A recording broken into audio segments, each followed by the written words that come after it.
오늘 우리가 함께 읽고 묵상할 본문 말씀 시편 18편은 다윗이 자신에게 행하신 하나님의 구원을 감사하며 찬양하는 시라고 지난 시간에 말씀을 드렸습니다.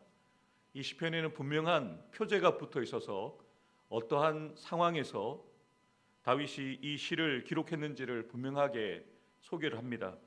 하나님께서 다윗을 그 모든 원수들의 손과 사울의 손에서 건져주신 날에 얼마나 기뻤겠습니까? 얼마나 감사했겠습니까?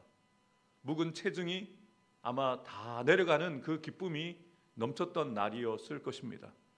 그래서 그는 나의 힘이신 여호와여 내가 주님을 사랑합니다, 이 고백을 드릴 수밖에 없었음을 우리가 살펴보게 되었는데요. 하나님께서 다윗에게 이러한 구원을 행하실 수밖에 없었던 이유는 다윗이 하나님을 사랑하고 하나님께 사랑받을 만한, 하나님을 기쁘시게 하는 자였기 때문에 그의 기도를 하나님이 응답해 주셨고 하나님께서 다윗을 그 모든 대적들의 손에서 구원하실 수밖에 없었다라고 우리가 말씀을 그렇게 나누었습니다. 다윗이 어떻게 이런 고백을 드릴 수 있었을까? 저도 설교를 준비하기 위해서 이 본문을 보여드리는 그 영상, 그 음성을 제가 반복해서 듣는데 처음에는 이런 생각이 들었어요.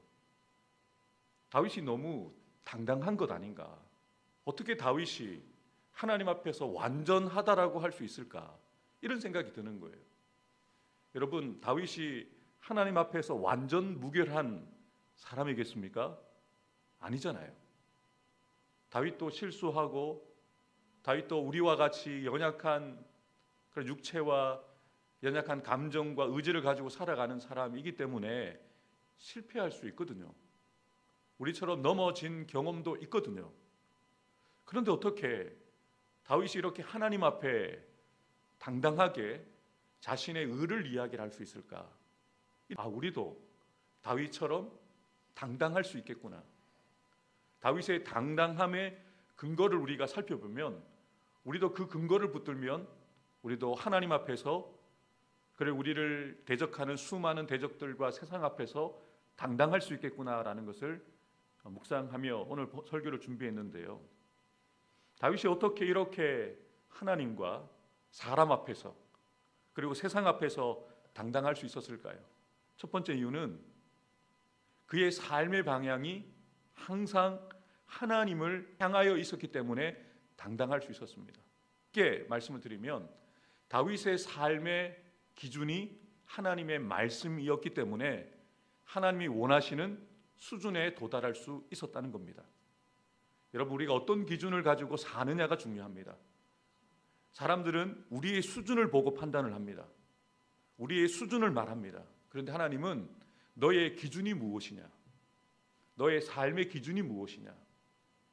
여러분, 수준을 따지면 다윗도 우리보다 조금 나을 수 있겠지만 하나님이 원하시는 수준에 도달한 상태는 아니었습니다. 근데 다윗을 하나님이 인정해 주시고 또 그를 받으시고 사랑하시는 이유가 무엇입니까? 그의 삶의 기준이 하나님이었고 그의 삶의 기준이 하나님의 말씀이었거든요. 오늘 본문 20절부터 23절입니다. 여호와께서 내 의를 따라 상 주시며 내 손의 깨끗함을 따라 내게 갚으셨으니 이는 내가 여호와의 도를 지키고 악하게 내 하나님을 떠나지 아니하였으며 그의 모든 규례가 내 앞에 있고 내게서 그의 율례를 버리지 아니하였음이로다. 또한 나는 그의 앞에 완전하여 나의 죄악에서 스스로 자신을 지켰나니. 아멘. 여러분, 사람은 속일 수 있지만 하나님은 속일 수 없잖아요. 그런데 다윗이 하나님 앞에 무엇이라고 이야기합니까? 내가 하나님 앞에 완전하여 나의 죄악에서 스스로 나를 지켰습니다라고 하나님 앞에 이야기를 하는데요. 하나님께서 이에 대해서 반론을 제기하지 않으십니다. 다윗이 자신의 내 의를 이야기를 하는데도 하나님께서 그 의를 인정해 주시는데요. 여기서 다윗이 말하고 있는 의는 체데크라는 단어가 쓰입니다. 이 단어는 완전 무결한 상태의 의를 이야기하는 것이 아니라 하나님과의 관계에서 사용되어질 중요한 단어입니다. 그래서 다윗이 말하고 있는 내 의는 하나님과의 바른 관계를 이야기하는 거예요. 비록 자신이 하나님의 말씀대로 온전하게 살지는 못하지만 늘 다윗의 마음은 하나님을 향하여 있습니다. 다윗의 삶의 방향은 하나님을 향하여 있어서 하나님과의 바른 관계를 세워가기 위해서 남들보다 더 힘쓰고 애썼던 것을 하나님이 인정하시거든요. 그래서 다윗의 그 기준을 보시고 마음의 기준, 삶의 기준이 하나님이라는 것을 하나님이 인정하시기 때문에 다른 사람들이 보기에는 조금 민망합니다. 자신의 의를 이야기한다는 것이 과연 옳은 것인가? 그런데 하나님 인정해 주시잖아요. 자신이 살아왔던 삶의 방향이 오직 하나님을 향하여 있고 숱한 위기와 환난 가운데서 넘어지는 것 같은데 자신이 지금까지 걸어왔던 그 길, 하나님과 함께 걸어왔던 그 길을 떠나지도 버리지도 않습니다. 이것이 중요하다는 거예요. 한결같이 그 삶의 방향이 하나님을 향하여 있는 것. 그래서 우리가 꽃 가운데 해바라기를 우리 그리스도인들에게 비하여서 주바라기라고 하잖아요. 해바라기가 해가 움직이는 방향을 따라서 이렇게 움직이는 것처럼 그리스도인 된 저와 여러분들은 환경에 따라서 움직이는 자들이 아닙니다. 사람을 따라서 여러분들이 움직이는 자들이 아닙니다. 우리는 하나님이 향하여 있는 그곳을 바라보는 주바라기라는 거죠. 다윗이 그러한 삶을 살았습니다. 그래서 당당할 수 있었던 거예요. 자신을 둘러싸고 있는 환경과 상황과 사람들은 자신을 두렵게 하지만 천만인이 자신을 두렵게 하는 상황에 있어도 그의 눈은 하나님을 보고 있기 때문에 그 위험이, 그 대적들이 눈에 보이지 않는 거예요. 내 눈에는 주님만 보이기 때문에, 주님을 바라보기 때문에 당당할 수 있었음을 다윗이 고백하고 있는 것이죠. 23절에서도 스스로 자신을 지켰다는 이 말의 의미는요, 자신이 완전 무결했다는 것이 아닙니다. 하나님의 말씀대로 살지 못했을 때는 철저하게 회개하고 돌이키는 그런 삶을 자신이 살아왔다는 것을 고백하는 거예요. 여러분, 죄를 지을 수 있습니다. 실수할 수 있습니다. 넘어질 수 있습니다. 근데 중요한 것은 다시 오뚜기처럼 일어나는 거예요. 그 중심에 하나님이 중심을 잡고 계시기 때문에 다윗은 언제든지 일어났거든요. 삶의 기준이 하나님이었고 말씀이 그의 삶의 기준이었기 때문에 혹이라도 넘어지면 다시 제자리로 서게 되어지는 회개의 자리로 나아갔음을 다윗이 그렇게 고백하고 있는 것이죠.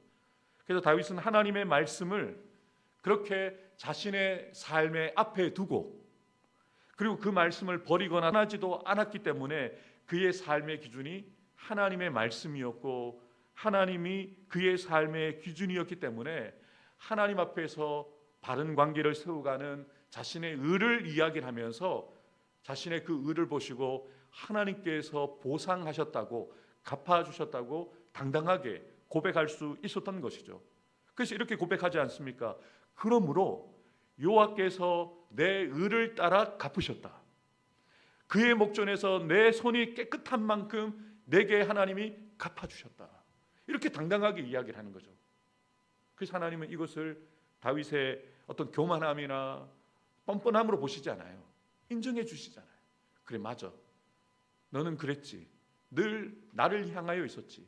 늘 하나님의 말씀대로 살기 위해서 마음부림치고 몸부림치며 살았지라고 하나님이 인정해 주신 거죠. 기준이 수준을 결정합니다. 올 한 해 여러분의 기준을 잘 잡으세요. 어떤 기준을 따라 살아가느냐에 따라서 여러분의 삶의 수준이, 여러분의 영적인 수준이 결정되어집니다. 사람이나 환경을 따라서 기준 삼지 마세요. 다른 사람을 나의 기준 삼을 필요도 없습니다. 하나님의 말씀을 기준 삼으십시오. 다윗이 고백하고 있는 것처럼 하나님의 말씀을 여러분의 삶의 앞에 두십시오. 그리고 그 말씀을 떠나지 마십시오. 그 말씀이 여러분의 삶의 기준이 되어지고 잣대가 되어져서 말씀대로 살아가다 보면 우리가 하나님이 원하시는 수준만큼 서 있기에 하나님 앞에 당당할 수 있다는 것을 기억하는 저와 여러분들이 되기를 주님의 이름으로 축복합니다. 다윗이 어떻게 이렇게 당당할 수 있었을까? 두 번째는요, 다윗은 하나님의 성품을 신뢰했기 때문에 당당할 수 있었습니다. 우리 25절부터 27절의 말씀을 함께 읽겠습니다. 자비로운 자에게는 주의 자비로우심을 나타내시며 완전한 자에게는 주의 완전하심을 보이시며 깨끗한 자에게는 주의 깨끗하심을 보이시며 사악한 자에게는 주의 거스르심을 보이시리니 주께서 곤고한 백성은 구원하시고 교만한 눈은 낮추시리이다. 아멘. 다윗은 자신의 눈에 보이는 상황이나 사람보다 하나님을 주목해 보았습니다. 특히 하나님의 성품을 바라보고 그 하나님의 성품을 붙잡았습니다. 하나님은 시시때때로 바뀌시는 변덕스러운 분이 아닙니다. 약속하신 것을 반드시 지키시고 신실하게 응답하시는 분이라는 것을 다윗은 믿었습니다.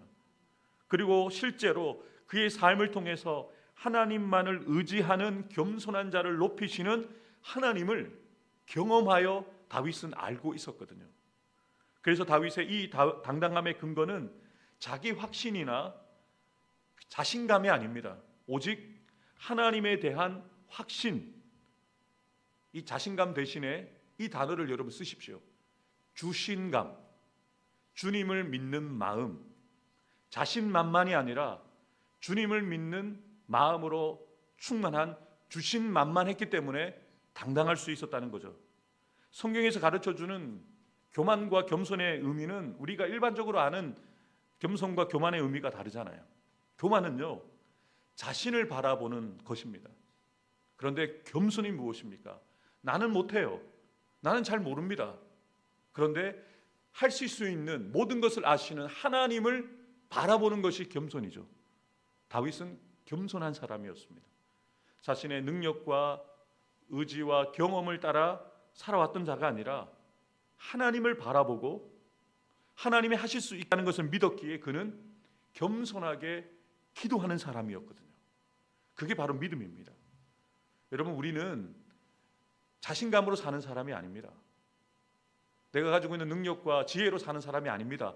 주님을 믿는 주신감으로 살아가는 주신만만한 신앙의 사람들이 되어야 한다는 것이죠. 마지막으로 다윗은 어떻게 이렇게 당당할 수 있었는가? 우리 마지막으로 28절부터 30절을 함께 읽도록 하겠습니다. 주께서 나의 등불을 켜심이여 여호와 내 하나님이 내 흑암을 밝히시리이다. 내가 주를 의뢰하고 적군을 향해 달리며 내 하나님을 의지하고 담을 뛰어넘나이다. 하나님의 도는 완전하고 여호와의 말씀은 순수하니 그는 자기에게 피하는 모든 자의 방패시로다. 아멘. 다윗이 당당할 수 있었던 이유는 자신의 그 능력의 근원이 오직 하나님께 있다는 것을 믿었기 때문입니다. 하나님을 크게 보는 겸손한 믿음의 사람 다윗은 자신이 가지고 있는 자신감이나 전략이나 혹은 자신의 숱한 전투 경험을 내세우거나 자랑하지 않습니다. 어둠을 밝히는 빛, 대적을 향하여 당당하게 나아가는 정면 돌파, 그리고 그가 얻게 되어진 승리는 오직 하나님께서 주신 승리라고 고백하고 있잖아요. 하나님이 주셨다는 거예요. 하나님이 빛을 주셨고 대적 앞에서도 담을 뛰어넘는 정면 돌파할 수 있는 그 담대함을 주셨고 승리는 결국 하나님이 주셨다라고 고백하고 있는 것이죠. 여러분 잘 알고 계시잖아요. 10대 소년 다윗이 그 위대한 왕 사울도 숱한 전투를 이겼던 장수들도 골리앗 앞에 두려움에 떨었던 그 현장에서 다윗이 무엇이라고 골리앗 앞에 이야기를 합니까? 다윗이 블레셋 사람에게 이르되 너는 칼과 창과 단창으로 내게 나아오거니와 나는 만군의 여호와의 이름 곧 내가 모욕하는 이스라엘 군대 하나님의 이름으로 내가 나아가노라.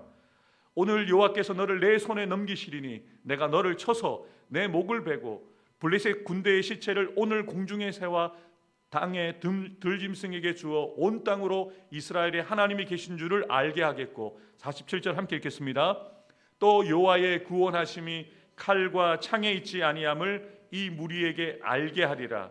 전쟁은 여호와께 속한 것인즉 그가 너희를 우리 손에 넘기시리라. 아멘. 여러분 이것이 다윗의 자신감입니까? 아니잖아요. 하나님을 믿는 주신감으로 주신만만하였기 때문에 골리앗을 물리칠 수 있었다라고 성경은 이야기를 하고 있습니다. 여러분, 우리에게도 이 믿음 있잖아요. 우리에게도 하나님을 믿는 믿음이 있지 않습니까? 이 믿음으로 우리도 주신만만하면 우리도 하나님 앞에서, 사람들 앞에서, 우리를 대적하는 대적들과 세상 앞에서 당당할 수 있다는 거죠. 우리가 지난 시편 9편을 살펴보면서 조금 어려운 단어였지만 다윗의 고백을 우리가 통해서 알게 되었잖아요. 하나님을 야다, 하나님을 아는 자는 더욱더 하나님을 바타의, 주님을 의지할 수밖에 없다. 다윗의 신앙의 고백이잖아요. 찬송도 여러분, 여러분들이 하나님을 알고 계시잖아요. 하나님의 성품도 알고 하나님의 능력도 알고 계시잖아요. 그렇다면 하나님을 더욱더 신뢰하십시오. 하나님을 믿는 그 주신감으로 더욱더 주신만만하십시오. 그러면 하나님은 주를 찾는 자들을 외면하지 않으십니다. 주를 찾는 자를 버리지 않으십니다. 반드시 어둠 가운데서 빛을 비춰주시고 문제를 돌파할 수 있는 힘을 주시고, 그리고 결국에는 여러분을 승리케 하시는 역사를 선물로 주신다는 것이죠. 오늘 주신 말씀처럼 저와 여러분들도 다윗처럼 당당할 수 있습니다. 우리가 대단한 사람이기 때문이 아닙니다. 우리가 머리가 좋고 능력이 있어서가 아닙니다. 다윗이 믿는 하나님이 우리의 하나님이시기 때문입니다. 다윗과 함께 하셨던 하나님이 오늘도 함께 하시고 2026년 한 해도 주님이 함께 하실 것이기 때문입니다. 오늘 주신 말씀을 따라 우리가 이렇게 기도하곤 합니다. 주님, 우리도 다윗처럼 올 한 해 동안 하나님의 말씀을 앞에 두고 그 말씀을 지키며 한순간도 하나님을 떠나지 않는 하나님 앞에서 당당한 믿음의 사람 되기 원합니다. 주신만만 세상과 당당하게 맞짱 뜨고 승리할 수 있는 믿음을 더하여 주옵소서.